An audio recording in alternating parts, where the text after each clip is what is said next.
Okay, congratulations Ravi for completing your project 3. 7 more to go. The main objective of the speech was speaker had to prepare speech that was clear, general purpose to inform, persuade, entertain or inspire. I have roughly rated you out of 5, 4 in all the parameters. Where the speech organizer supported the speech specific purpose, I have rated you 3. There was a specific reason. When you started off your topic, branding, I really loved the topic, I wanted to know more about it. You were talking about personal branding.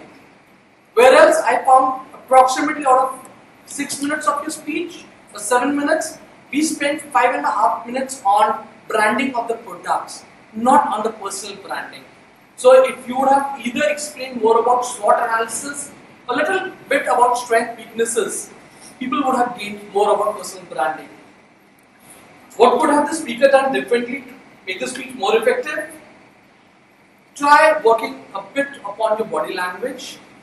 In between, I'll discuss it in person, the kind of body language you use. If you would have used more of a gesture, hand gesture, would have definitely made the speech much better. Add a little bit of humor also, that will make a lot of audience listen to the speech. That's a personal feeling. What did I like the best about the presentation? The kind of research you have done, the various brands you have taken, Patanjali, Kingfisher, and the history behind it, from where to where, really like that. Just try working more upon the topic, we've chosen topic of personal branding. So speak more about a person branding. So over to looking forward for project 4 very soon. Thank you so much.